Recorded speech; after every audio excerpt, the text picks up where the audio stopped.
Who doesn't love the beautiful costumes of a Renaissance fair? In today's video, we'll walk through the construction steps for the 2 garments that are included in the Celtic charm pattern. To make it a little bit easier to navigate the video and get to the parts that you'd like to see, I've included some chapters. The Celtic charm pattern includes an off-the-shoulder floor-length gown with billowy sleeves and a fully lined overdress with eyelets at the front for the perfect lace-up. Let's go ahead and get started.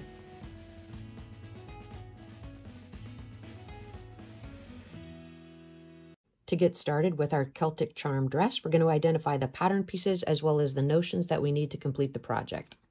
I've chosen to use this simple cotton fabric with a little bit of a print. You're going to need a little bit of narrow elastic and a couple of snaps for the back.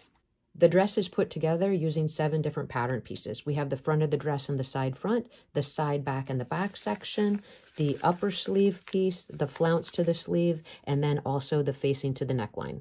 Before we actually start to sew, we're going to grab all of our pattern pieces and take our scissors and take some small clips in towards all the curved edges.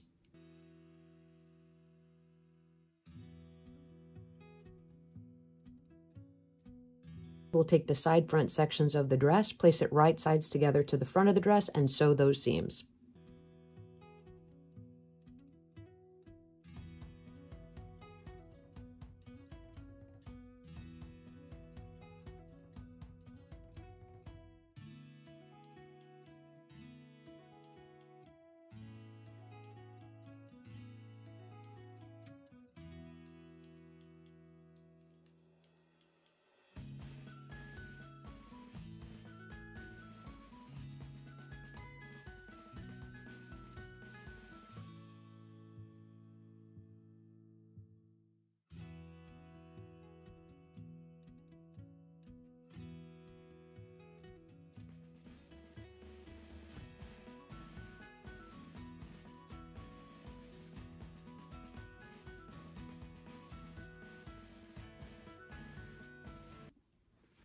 With our front section put together, we'll repeat that same process utilizing the back pieces. You'll take the side back pieces, place it right sides together to the back, and sew those seams in place.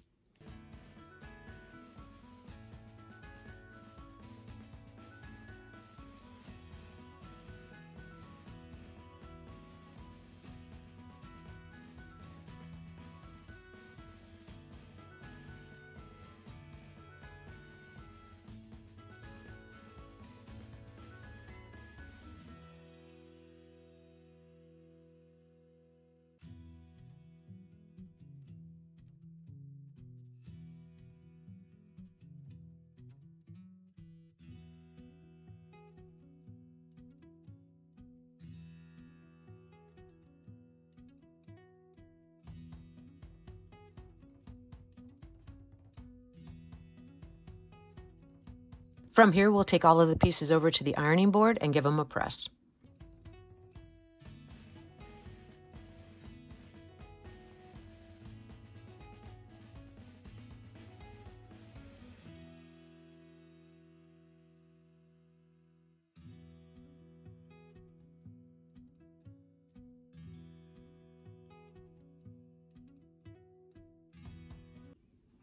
With our seams pressed open, we'll refer quickly back to the pattern piece to see how we're going to attach the sleeve.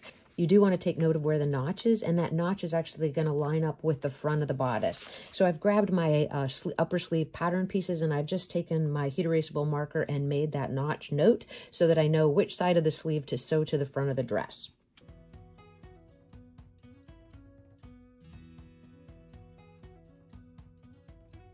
With the front of the sleeve sewn to the front of the dress, we'll go ahead and pin the back of the dress to the back of the sleeve.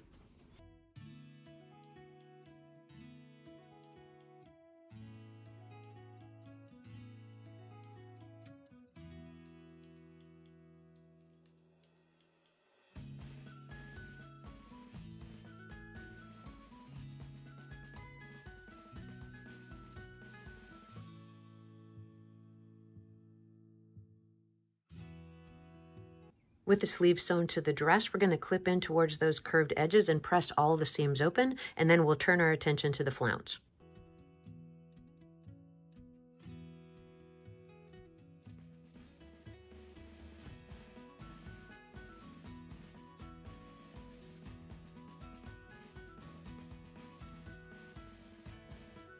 Next, we'll grab our flounce, and we're actually going to make a narrow hem along the outer circular edge.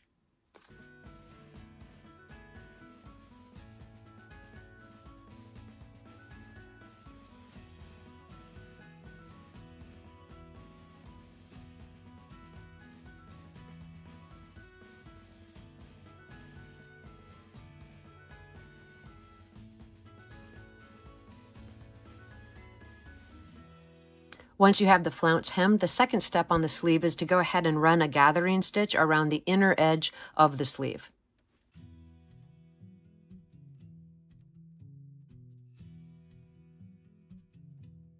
From here, we're going to pull that gathering stitch very gently to create just a tiny bit of gathers, and we're going to place it right sides together to the sleeve and pin it in place and then get it sewn.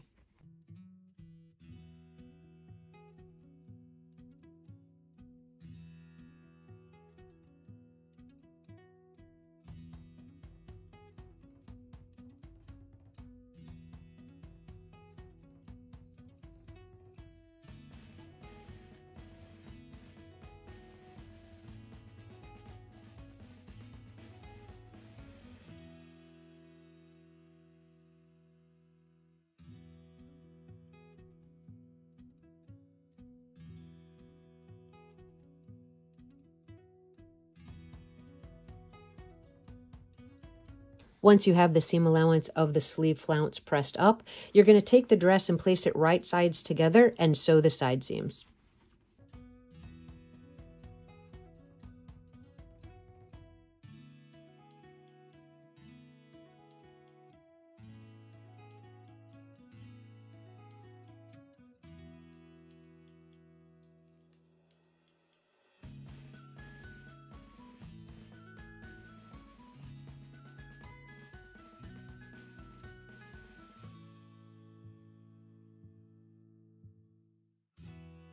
With the side seams sewn, we're going to clip in towards that seam allowance, press the seams open, and turn the garment right side out.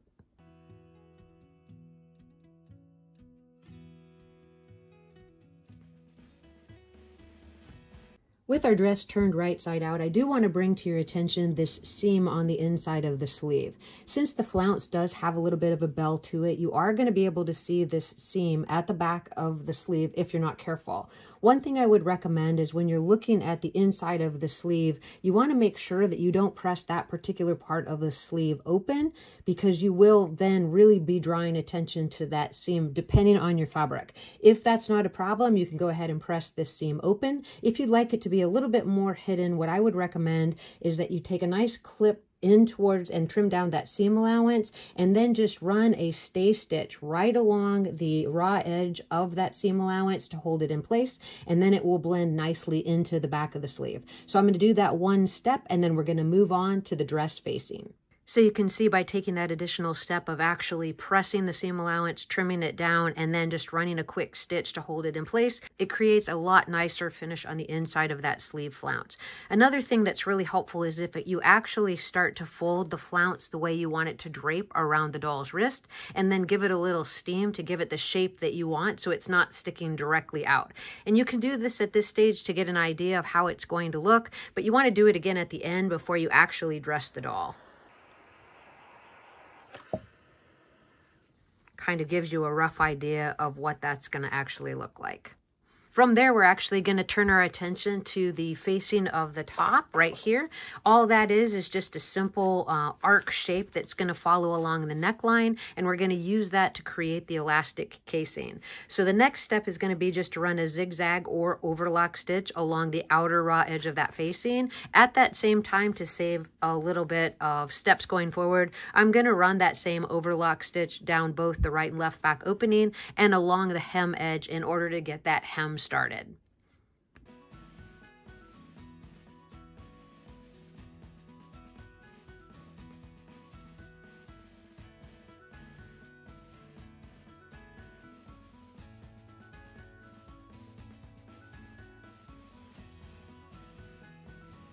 With the raw edge of the dress facing overlocked, we're going to just take this and pin it right sides together to the neckline of the dress.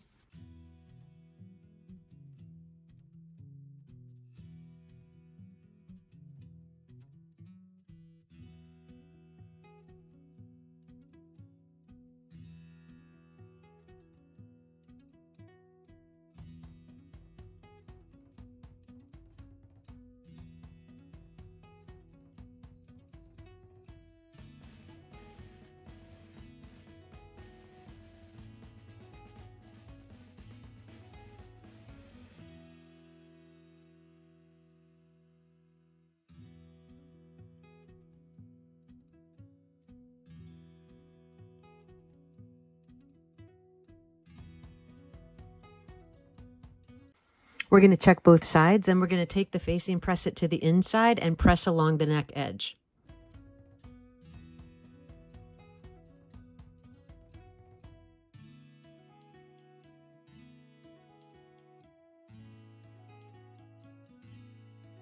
We'll take the dress back over to the sewing machine and run our seam for our casing 1/4 inch from the edge of the finished garment.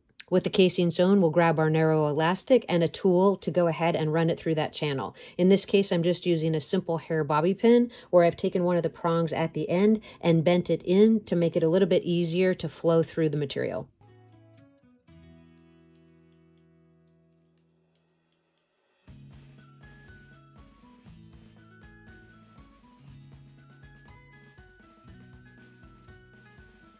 Once you get it to the other side, you're going to want to secure that one piece of elastic and get a quick fit to the shoulders of the doll that you're sewing for.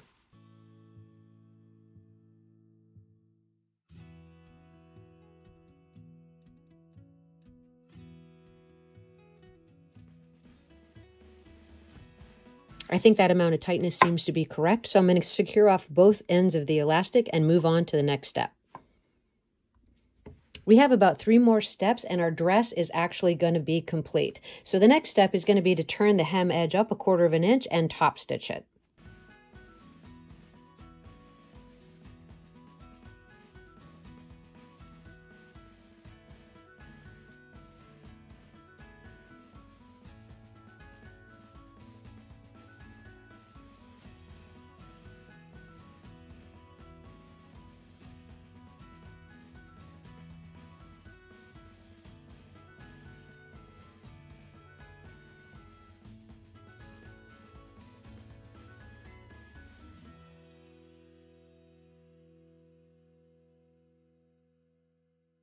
With the hem installed, we're going to sew the center back seam from the hem to the dot as indicated on the pattern.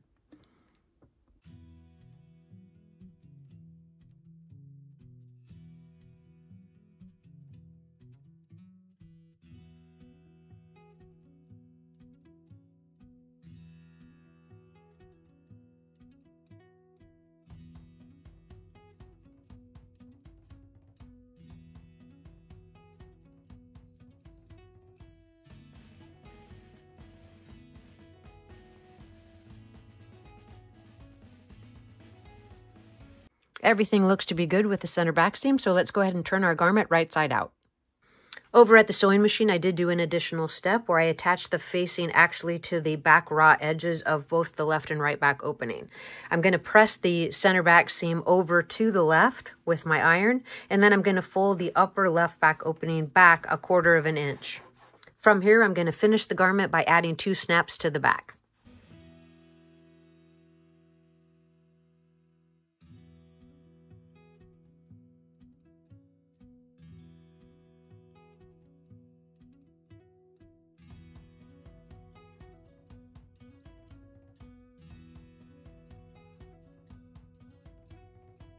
So here's a quick view of that finished gown, and I think everything turned out really, really well. Do remember that trick about making sure to steam the sleeve flounces so they're not sticking out directly from the doll's arm. As we turn it over, we can see that everything looks good through the back. The hemline came together nicely, and overall, I'm very pleased. So from here, what we'll do is we'll set our grace to the side and start working on the overdress.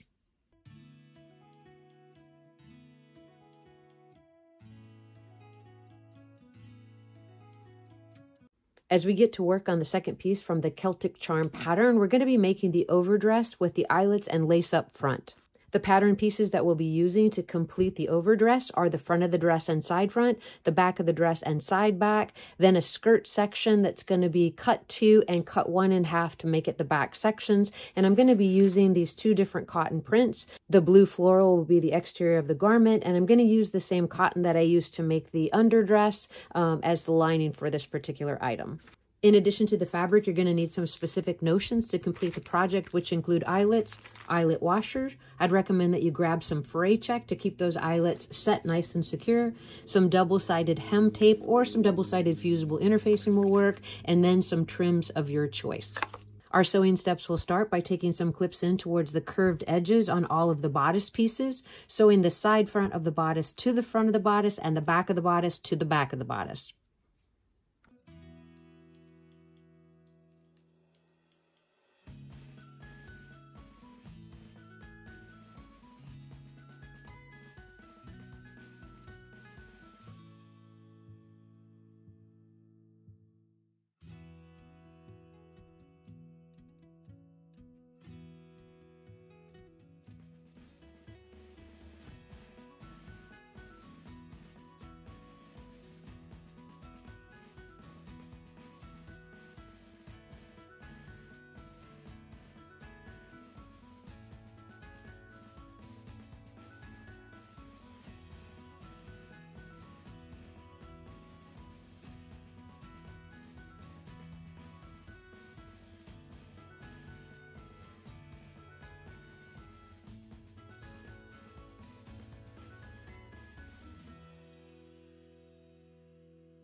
With the side pieces sewn to both the front and back sections, we're going to sew those two pieces together at the shoulder seams.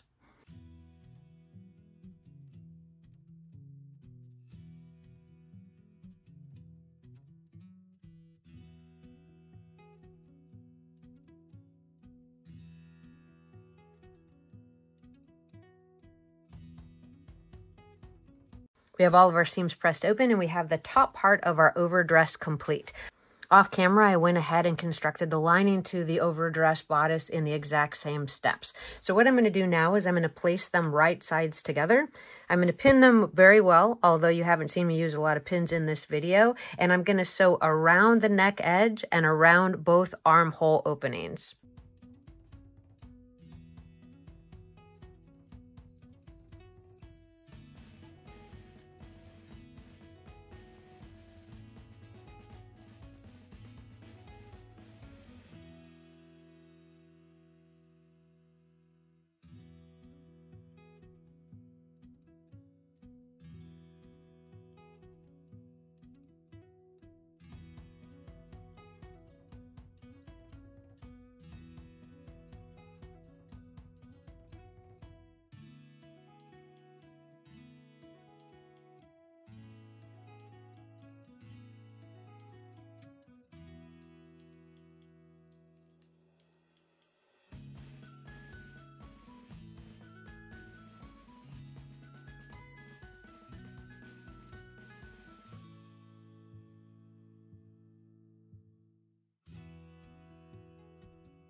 With all of our seams in place, we're going to check both sides. We're going to clip and trim in towards the seam allowance, and then we're going to turn the bodice portion right side out by running the front sections to the back section through this shoulder channel.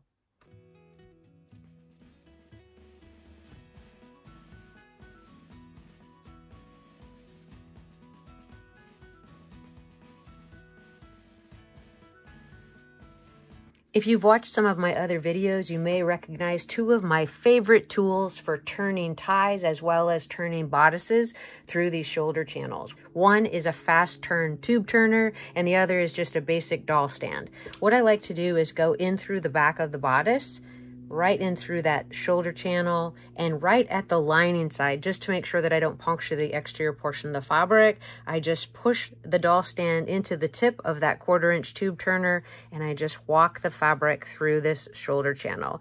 Now, if it really starts to become tight and you can't push it, you really want to back off and then try again because you don't want to stress your seams.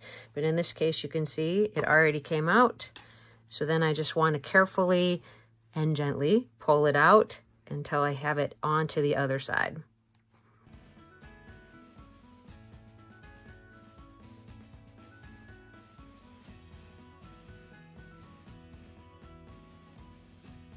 And there you go. So that's a pretty easy way to do that. And you can use some other similar implements, but it really makes a really easy way to get that turn happening. So let's go ahead and do that on the second side and we'll get the bodice top pressed.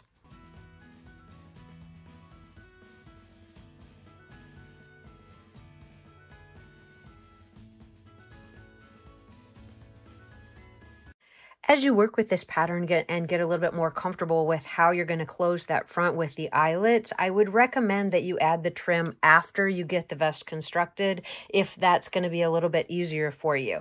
You do see here that this is actually going to fold under 1/2 of an inch, so you have to make sure that you still have 1/4 of an inch to place the eyelets before you actually have the trim. So if you do the trim in advance, sometimes that can get in the place of the function of the eyelets. So in this demonstration, I'm going to show you it without adding the trim on there first. The next step is to sew the side seams of the overdress bodice. We're going to do that by opening up both of the side seams and matching the lining piece to the lining, as well as that underarm seam, and then the front piece to the front.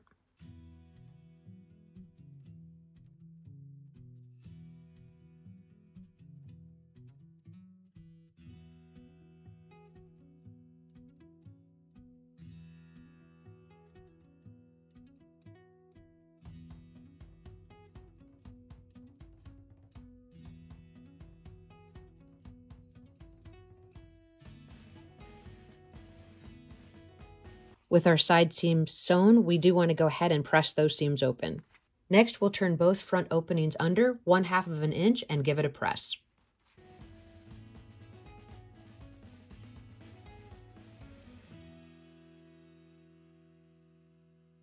With the front edges turned in and pressed, I would recommend at this stage that you take a quick fit to the doll over the actual gown. So remember, this is a layered outfit, so you don't want this to be too tight, and you want to make sure that you're happy with how it's going to gather together with the eyelet lace up. From here, we'll take the bodice of the overdress off the doll, turn the lining edge up 1/4 of an inch, and give it a press.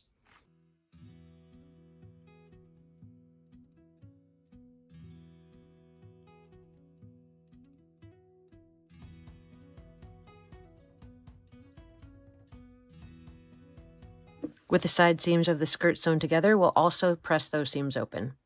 With the skirt lining prepared as well, we'll place the two pieces right sides together. We'll sew down the front of both the left and right opening, as well as along the hem edge.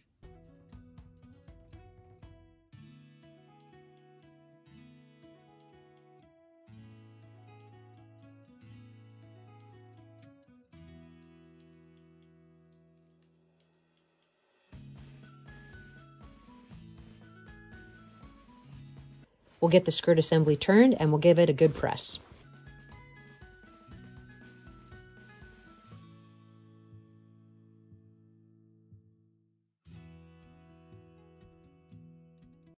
With the skirt pressed, we're going to run it back over to the sewing machine and do 2 rows of gathering stitches at the waist edge.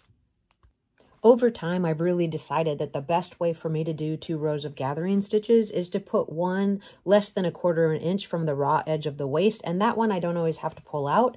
And then I like to place one a little bit lower than the actual seam allowance so that I can easily pull that one out. I find that that spacing of the gathering stitches makes it a lot easier to create nice even gathers across a double layer of fabric.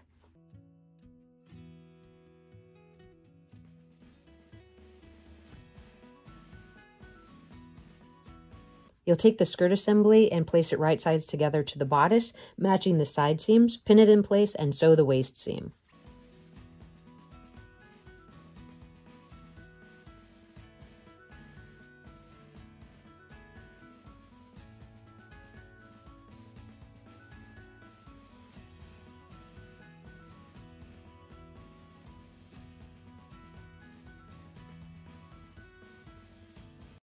Let's go ahead and check both sides, and we'll press that seam allowance up.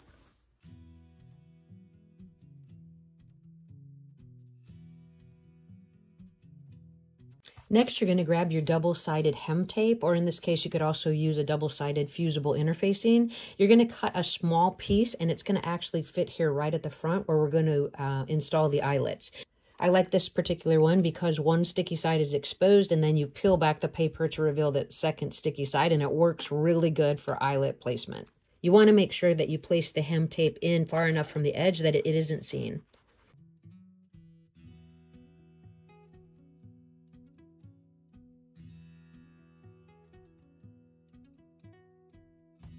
That's going to create a nice strong base for your eyelets, in addition to holding those two pieces together extremely well.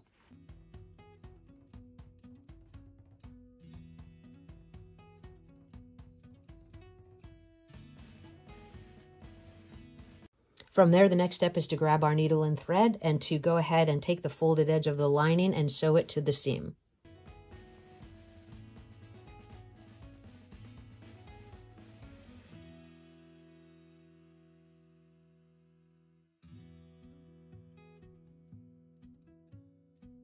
You have a lot of options with this pattern to add trim at various stages, depending on how comfortable you feel with setting of those eyelets. Now remember, you are going to need a minimum of 1/4 of an inch between the trim and where the eyelets are going to set in order to not get in the way of their functioning. I have set a lot of eyelets over the years, and when I first started, I found them to be extremely intimidating. So the method that I'm going to show you is something that I've settled on that seems to work pretty effectively. I would recommend that you have your fray check close by, as well as take the time to get some eyelet washers in order to secure the eyelet at the back. This is my trusty crocodile tool. If you set a lot of eyelets, it's worth the money. If you don't set a lot of eyelets, I'd recommend looking up the hand setting method. I don't use those tools, so I'm going to be displaying the setting with the crocodile in this video. If you haven't set eyelets a lot in the past, I would recommend doing some test eyelet setting on not your completed garment.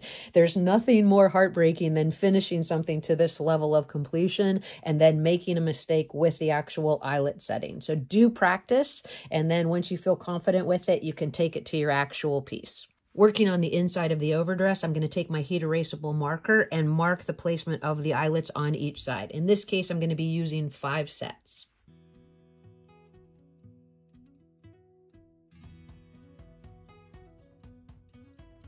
If you do use the crocodile tool, you will notice that there's a gauge on the side that allows you to decide how far in you want to set the eyelet from the finished edge. My gauge is already set, so it's going to go in from the edge about 1/4 of an inch, and that's going to make sure there's plenty of room for the eyelets. It has a punching tool on one side and a setting tool at the top. The most difficult place where you do the punch and to be most careful is at the actual waist seam, where there is a little bit of bulk to the fabric.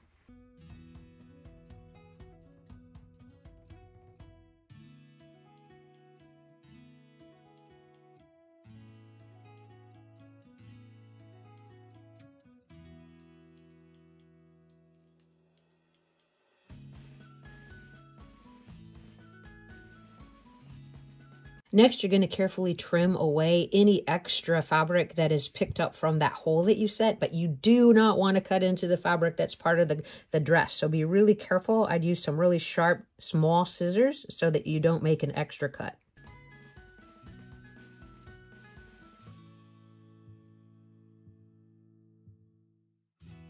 Once you have the holes cleaned up, you're going to grab your fray check and you're going to run that around the raw edge of each hole on both sides and allow that to set.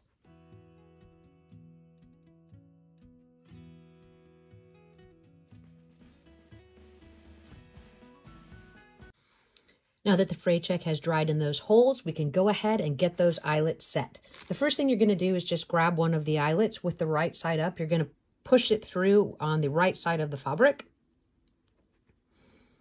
Then you can turn it over and see that on the back side of the fabric, you'll take one of those aluminum eyelet washers and place it over the back of the shaft. Now, it might not be very easy to see when I actually do set it with the crocodile, but what it's going to do is it's going to crimp that together, both in the front and the back, and that eyelet washer is going to help that to not pull out.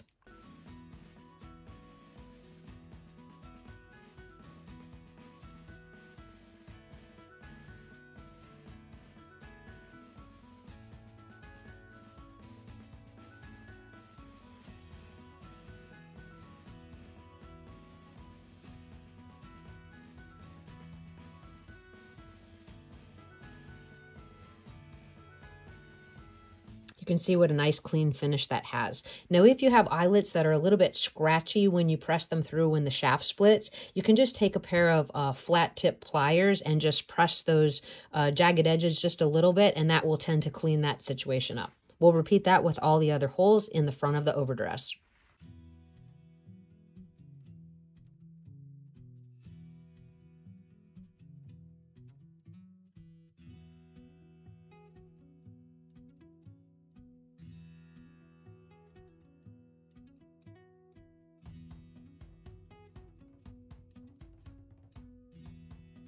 We successfully set all 10 eyelets in the front of the overdress. We'll add a lace to the front and we'll get those final photographs. As you can see from the final photographs, our grace looks fantastic and perfectly ready for the medieval festival. Do keep in mind that you have lots of options when applying that trim, and you're only limited by your own imagination. This video shows you one possible way of how to set those eyelets. If you've had success setting eyelets in another way, please share that with the community in the comment section below. I hope that you enjoyed the construction of the Celtic charm ensemble. If you have any questions about what was covered in this video, please list it in the comment section below. As always, I thank you guys for your time and watching, and I look forward to seeing you in the next video.